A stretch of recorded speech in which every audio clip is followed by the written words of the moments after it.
जय हिंद साथियों, स्वागत है एक बार फिर से आप सभी का शिक्षा संकल्प के इस ऑनलाइन यूट्यूब प्लेटफॉर्म पर। कैसे हैं आप सभी साथी? आशा करते हैं कि आप लोग बहुत ही अच्छे होंगे, स्वस्थ होंगे। साथियों, आज के इस स्पेशल क्लास में यूपी टेट एग्ज़ाम 2026 के लिए सामान्य हिंदी के 30 महत्वपूर्ण प्रश्नों को कवर करने वाले हैं, जो कि यूपी टेट परीक्षा 2026 के लिए महत्वपूर्ण है। साथियों, यहाँ पर ये 30 प्रश्न जो हैं ये पिछले वर्षों में पूछे जा चुके हैं यूपी टेट एग्ज़ाम में।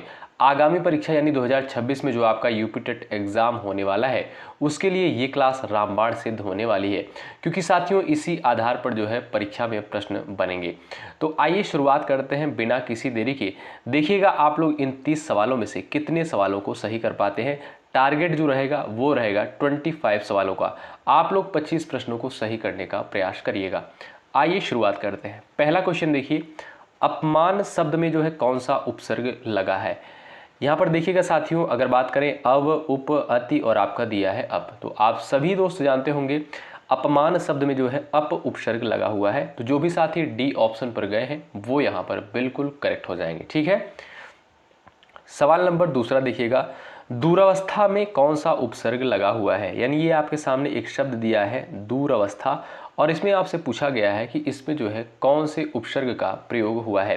साथियों, आप सभी जानते हैं उपसर्ग जो है किसी भी शब्द के प्रारंभ में लगते हैं और प्रत्यय जो है किसी भी शब्द के अंत में लगते हैं। तो ध्यान रखिएगा, यहाँ पर आपका डी ऑप्शन जो दिया है इनमें से कोई नहीं बिल्कुल राइट हो जाएगा। अच्छा, फिर आपके दिमाग में आएगा कि फिर यहाँ पर कौन सा उपसर्ग लगा हुआ है। ध्यान रखिएगा साथियों, दूर उपसर्ग लगा हुआ है, यहाँ पर हलंत लगेगा। ठीक है, याद रखें। अगला सवाल देखिए, सवाल नंबर तीसरे का, पराजय में जो है कौन सा उपसर्ग लगा हुआ है। सभी साथी आंसर देने का प्रयास करिए। आपके लिए हर एक सवाल के लिए 5 सेकंड का समय होगा। चलिए यहाँ पर बताएं, पराजय शब्द में जो है कौन सा उपसर्ग लगा हुआ है। पर, परा, प्र और उसके बाद दिया है ऑप्शन नंबर डी आ। तो आप सभी साथी देखोगे यहाँ पर बी ऑप्शन आपका बिल्कुल राइट आंसर हो जाएगा। परा उपसर्ग लगा हुआ है पराजय शब्द में। बी ऑप्शन आपका बिल्कुल करेक्ट आंसर है। ठीक है। अगला सवाल देखिए, द्विगु समास का उदाहरण जो है कौन सा है। ठीक है, द्विगु यहाँ पर सही से आप लोग लिख लीजिएगा, क्योंकि द्विगु आपका इस तरीके से लिखा जाता है। ठीक है, ध्यान रखें। द्विगु समास का उदाहरण जो है यहाँ पर कौन सा है। माता पिता, यथाशक्ति, नवग्रह और आपका दिया है पीताम्बर। एक बार सभी साथी आंसर देने का प्रयास करिएगा। चलिएगा साथियों, अगर बात करें पहले विकल्प की, जो आपका माता पिता दिया है, इसमें आपका कौन सा समास है। आप कहोगे सर ये तो द्वंद्व समास का एग्जाम्पल है। द्वंद्व समास में क्या होता है, दोनों पद की प्रधानता होती है, यानी माता का अर्थ अलग है, पिता का अर्थ अलग है, इसमें आपका द्वंद्व समास हो जाएगा। बात करें साथियों यथाशक्ति में, तो यथाशक्ति में क्या है, इसमें आपका अव्ययी भाव समास हो जाएगा, क्योंकि पहला पद साथियों अव्ययी भाव समास में जो है अव्यय होता है। ठीक है।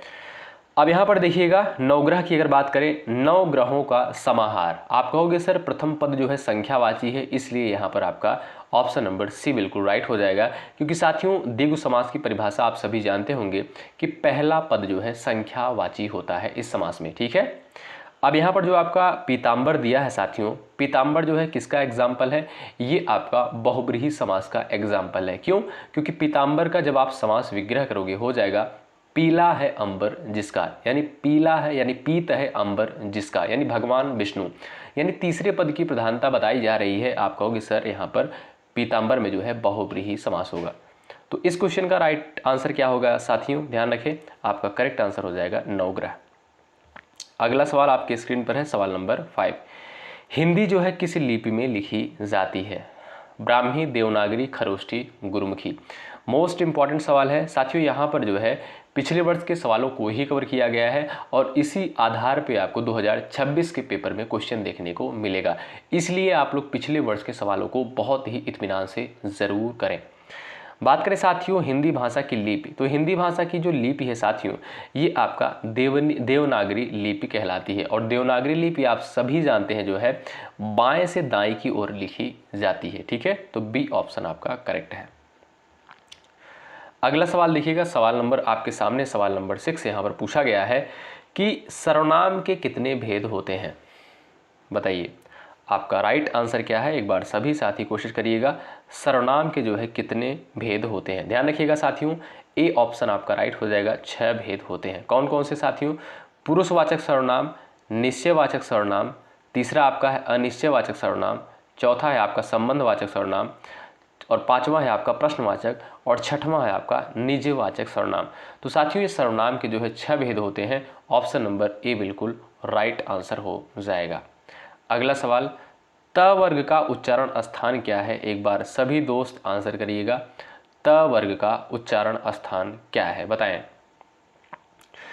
चलिएगा, मूर्धा, दंत, ओष्ठ और आपका दिया है कंठ। साथियों अगर बात करें त वर्ग की तो आप सभी जानते हैं त, थ, द, ध, न, इनका उच्चारण जो होता है दोस्तों दंत से होता है। ऑप्शन नंबर बी बिल्कुल राइट आंसर हो जाएगा। और बात करें साथियों कंठ की तो आप सभी जानते हैं क वर्ग के अंतर्गत जितने भी वर्ड आपके आते हैं जैसे क, ख, ग, घ, अंग, इनका उच्चारण जो होता है साथियों कंठ से होता है। और ओष्ठ की बात करें तो प वर्ग के अंतर्गत जो भी आपके वर्ड आते हैं जैसे प, फ, ब, भ, म, इनका उच्चारण ओष्ठ से होता है।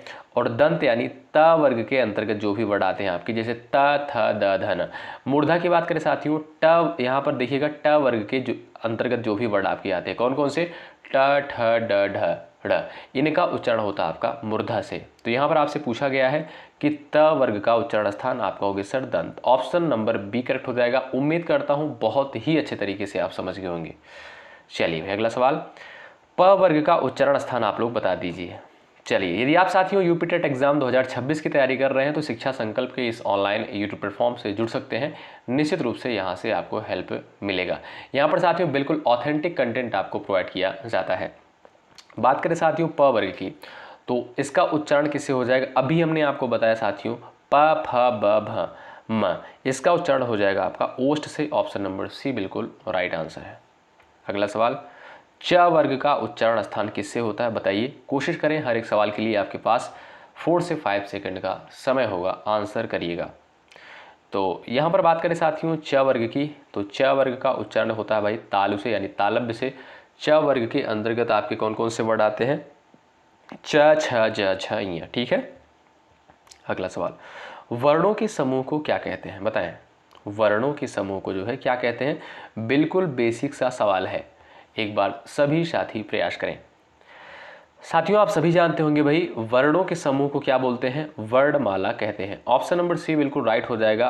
और वर्णमाला की अगर बात करें साथियों वर्णों की संख्या कितनी है? 52 है। स्वर कितने हैं? 11 है। व्यंजन कितने हैं? 33 है। ये कुछ बेसिक जानकारियां हैं, इनको आप लोग नोट कर लीजिएगा, बहुत महत्वपूर्ण है। अगला सवाल देखिएगा, छ, त्र और ज्ञ ये तीनों कौन से व्यंजन होते हैं बताएं। आपका राइट आंसर क्या हो जाएगा? एक बार सभी साथी प्रयास करिएगा। चलिए भाई आपका राइट आंसर क्या है? साथियों आप सभी जानते होंगे भाई ये आपका संयुक्त व्यंजन के अंतर्गत आते हैं। ए ऑप्शन आपका बिल्कुल राइट आंसर हो जाएगा। क्यों भाई संयुक्त व्यंजन इन्हें क्यों कहा जाता है? क्योंकि दो वर्डों के योग से बनते हैं। जैसे छ अगर मैं पूछूं आपसे छ जो है किसके योग से बना हुआ है? ध्यान से देखिए ये आपका क हलंत प्लस स के योग से बना हुआ है, ठीक है। और बात करें यहाँ पर त्र की, त्र जो है किसके योग से बना है? तो ये आपका त हलंत प्लस र हो गया, ठीक है। और उसके बाद बात करें साथियों ज्ञ की, ज्ञ जो है किसके योग से बना है? ये आपका ज हलंत ईय से मिलकर जो है बना हुआ है, ठीक है। तो आप कहोगे सर यहाँ पर जो ए ऑप्शन दिया है ये बिल्कुल करेक्ट आंसर हो जाएगा, ठीक है। अगला सवाल, पुस्तक जो है कौन सा शब्द है बताएं। तद्भव, तत्सम, देशज और आपका दिया है विदेशज। सवाल नंबर 12 का राइट आंसर क्या है? एक बार सभी साथी कोशिश करें। चलिए पुस्तक कौन सा शब्द है? चलिए सभी साथी कोशिश करेंगे, आपका राइट आंसर क्या हो जाएगा। तो ध्यान रखिएगा दोस्तों यहाँ पर जो पुस्तक शब्द है ये आपका तत्सम शब्द के अंतर्गत आएगा। क्या भाई? तत्सम शब्द के अंतर्गत आएगा। जो भी साथी बी ऑप्शन पर गए हैं वो बिल्कुल यहाँ पर राइट हो जाएंगे। अगला सवाल देखिए, आग जो है आपका कौन सा शब्द है? क्वेश्चन नंबर 13 का राइट आंसर क्या है बताइए। आग जो है आपका ये आपका कौन सा शब्द है? तत्सम है, तद्भव है, देशज है या आपका विदेशज है? चलिए कोशिश करें सभी लोग आंसर देने के लिए। तो ये जो आपका साथियों आग दिया है ये आपका तद्भव के अंतर्गत आएगा, ठीक है। आग जो है आपका तद्भव के अंतर्गत आएगा और इसका जो तत्सम शब्द होगा अग्नि होगा। क्या दोस्तों? अग्नि हो जाएगा, ध्यान रखें। बी ऑप्शन आपका राइट है। अगला सवाल, पृथ्वी जो है कौन सा शब्द है बताएं। चलिए पृथ्वी आपका कैसा शब्द है? तत्सम है, तद्भव है, देशज है, इनमें से कोई नहीं। एक बार सभी साथी आंसर देने का प्रयास करिएगा। चलिए साथियों, पृथ्वी जो है ये भी आपका एक तत्सम शब्द है, ध्यान रखें। ए ऑप्शन जो दिया है बिल्कुल करेक्ट आंसर हो जाएगा, ध्यान रखें। ए ऑप्शन वाले साथी बिल्कुल राइट हो जाएंगे। अगला सवाल, टेबल जो है कौन सा शब्द है? देशज, तद्भव, विदेशज, इनमें से कोई नहीं। चलिए सवाल नंबर 15 का आंसर बताएं आप लोग। तो जो भी साथी यहाँ पर जा रहे हैं ऑप्शन नंबर सी पर, वो बिल्कुल राइट है। टेबल जो साथियों ये शब्द है आपका विदेशज शब्द है, यानी विदेशी भाषा का शब्द है। ऑप्शन नंबर सी जो दिया है बिल्कुल राइट आंसर हो जाएगा। लास्ट में दोस्तों आप लोग ज़रूर बताइएगा कि आपने इन 30 सवालों में से कितने सवालों को बिल्कुल राइट किया है। जो टारगेट है आज की इस क्लास का 25 सवालों का है, ठीक है। नाक जो है आपका कौन सा शब्द है बताइए। चलिए फटाफट आंसर करिएगा। नाक आपका कैसा शब्द है? यौगिक है, रूढ़ है, योग रूढ़ है, बताएं आपका राइट आंसर क्या हो जाएगा। एक बार सभी साथी कोशिश करिएगा। तो साथियों ये जो है आपका एक प्रकार का रूढ़ शब्द है। क्या साथियों? ये रूढ़ शब्द के अंतर्गत आता है। ऑप्शन नंबर बी बिल्कुल राइट आंसर हो जाएगा, ठीक है। आगे बढ़ें, चलिए आगे देखते हैं। आप देखिएगा रूढ़ शब्द क्यों है भाई? जब आप इस शब्द को जो है अलग करोगे, ना हो जाएगा प्लस का हो जाएगा, तो यानी यहाँ पर कोई भी अर्थ नहीं निकल रहा है। आप कहोगे सर ये रूढ़ के अंतर्गत आएगा, बी ऑप्शन राइट है। अगला सवाल, फूल कौन सी संज्ञा है? क्वेश्चन नंबर 17 आपके स्क्रीन पर है। फूल जो है आपका किस संज्ञा के अंतर्गत आएगा? समूहवाचक, जातिवाचक, व्यक्तिवाचक, और आपका दिया है भाववाचक संज्ञा। बताएं फूल जो है किस संज्ञा के अंतर्गत आएगा, बताएं फटाफट आप लोग आंसर करिएगा। समूहवाचक, जातिवाचक, व्यक्तिवाचक, और आपका दिया है भाववाचक। साथियों फूल जो शब्द दिया है आप देखोगे ये जातिवाचक के अंतर्गत आएगा। किसके? जातिवाचक के अंतर्गत आएगा। अगर मैं आपसे पूछूं कि गुलाब का फूल, क्या गुलाब का फूल या गेंदा का फूल, ठीक है, या आपका आप चमेली का फूल हो गया, इस तरीके से मैं अगर आपसे बात करूं, आप कहोगे दोस्तों गुलाब जो है ये आपका व्यक्तिवाचक के अंतर्गत आएगा, गेंदा भी आपका व्यक्तिवाचक के अंतर्गत आएगा, चमेली का फूल ये भी आपका व्यक्तिवाचक के अंतर्गत आएगा, ठीक है। लेकिन जो फूल है ये फूल पूरी जाति का बोध करा रहा है, आप कहोगे सर जातिवाचक संज्ञा के अंतर्गत आ जाएगा। बी ऑप्शन वाले स्टूडेंट यहाँ पर बिल्कुल राइट है। अगला सवाल, ईमानदारी कौन सी संज्ञा है बताएं। चलिए ईमानदारी जो है कौन सी संज्ञा है? व्यक्तिवाचक, भाववाचक, समूहवाचक, इनमें से कोई नहीं। तो जो भी साथी बता रहे हैं भाववाचक संज्ञा वो बिल्कुल राइट है। क्या ईमानदारी को आप किसी प्लेट में परोस सकते हो? क्या आप इसे छू सकते हो? नहीं छू सकते हो। इसे सिर्फ और सिर्फ आप महसूस कर सकते हो। यानी भाववाचक संज्ञा उसे कहेंगे जिसे आप महसूस कर सकते हो, जिसे आप छू नहीं सकते हो, जिसे आप प्लेट में नहीं परोस सकते हो। क्यों भाई? ऑप्शन नंबर बी आपका राइट है। लंबोदर कौन सा शब्द है बताओ। चलिए लंबोदर आपका कौन सा शब्द है? रूढ़ है, यौगिक, योग रूढ़, ये सभी। आपका राइट आंसर क्या हो जाएगा? एक बार सभी साथी प्रयास करिएगा। तो साथियों लंबोदर जो शब्द है ये आपका योग रूढ़ के अंतर्गत आएगा। क्या भाई? योग रूढ़ के अंतर्गत आएगा, ध्यान रखिए। ऑप्शन नंबर सी बिल्कुल राइट है। अगला सवाल, सोना कौन सा संज्ञा है बताओ। चलिए सोना यानी स्लीप वाला सोना नहीं भाई, ठीक है, ध्यान रखिएगा। सोना यानी जो गले में पहना जाता है, ठीक है, और जिसकी अंगूठियां पहनी जाती हैं, यहाँ पर उसकी बात कही जा रही है। तो सोना दोस्तों क्या है? भाववाचक है, समूहवाचक है, द्रव्यवाचक है, इनमें से कोई नहीं। तो आप सभी प्यारे दोस्त समझे रखिएगा, यहाँ पर ध्यान दीजिएगा। सोना जो है ये आपका द्रव्यवाचक के अंतर्गत आएगा। ऑप्शन नंबर सी बिल्कुल यहाँ पर राइट आंसर हो जाएगा। मैं जो है कौन सा पुरुष है? 21 का राइट आंसर क्या है? एक बार सभी साथी प्रयास करें। चलिए मैं जो है कौन सा पुरुष है? उत्तम पुरुष है, मध्यम पुरुष है, अन्य पुरुष है। सभी साथी कोशिश करिएगा आंसर देने के लिए, एक बार सभी दोस्त प्रयास करिएगा। तो साथियों ये जो मैं है ये आपका उत्तम पुरुष के अंतर्गत आएगा। क्या भाई? उत्तम पुरुष के अंतर्गत आएगा। ए ऑप्शन बिल्कुल सटीक और सही उत्तर हो जाएगा। तुम जा रहे हो ये कौन सा काल है बताएं। 22 का राइट आंसर क्या है बताएं। चलिए तुम जा रहे हो ये कौन से काल के अंतर्गत आएगा? तुम जा रहे हो, वर्तमान काल, भूतकाल, भविष्यकाल, इनमें से कोई नहीं। तो इसका जो राइट आंसर हो जाएगा साथियों वो हो जाएगा क्या भाई? वर्तमान काल। क्या? वर्तमान काल। ए ऑप्शन बिल्कुल राइट है। नाक जो है कौन सा लिंग है बताएं। चलिएगा नाक शब्द कौन सा लिंग है? पुल्लिंग है, स्त्रीलिंग है, या इनमें से यहाँ पर दिया है सी ऑप्शन, ए और बी दोनों। तो आप देखोगे साथियों जो नाक शब्द होता है ये आपका स्त्रीलिंग के अंतर्गत आता है। क्या भाई? स्त्रीलिंग के अंतर्गत आता है। बी ऑप्शन वाले दोस्त यहाँ पर बिल्कुल राइट हो जाएंगे। अगला सवाल, समास कितने प्रकार के होते हैं? समास जो है आपके कितने प्रकार के होते हैं?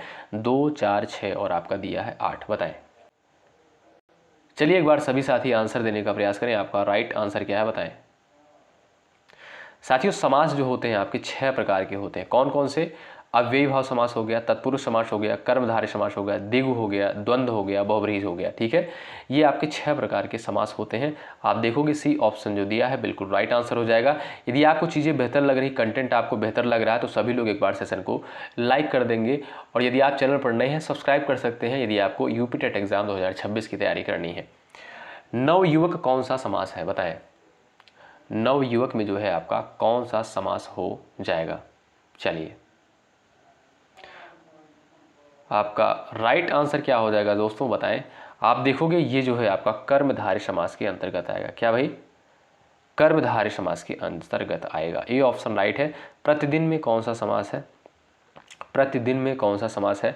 बहुब्रीहि, द्वंद्व, अव्ययी भाव और आपका दिया है द्विगु समास। तो आप देखोगे प्रतिदिन में जो है प्रति उपसर्ग लगा हुआ है। तो उपसर्ग जिस भी पद में लगा रहता है वो आपका किसके अंतर्गत आता है? अव्ययी भाव के अंतर्गत आता है। ऑप्शन नंबर सी बिल्कुल राइट है। देशभक्ति में कौन सा समास है? यानी देश से भक्ति। क्यों भाई? चलो देशभक्ति में कौन सा समास है? आपका करेक्ट आंसर क्या हो जाएगा? एक बार सभी दोस्त आंसर देने का प्रयास करें। चलिए आप देखोगे दोस्तों ये जो है आपका तत्पुरुष समास का एग्जाम्पल है। बी ऑप्शन बिल्कुल राइट है। नीलकंठ में कौन सा समास है? बिल्कुल बेसिक सा क्वेश्चन है, 28 नंबर का सवाल है। कर्मधारय, बहुब्रीहि, अव्ययी भाव और आपका दिया है तत्पुरुष।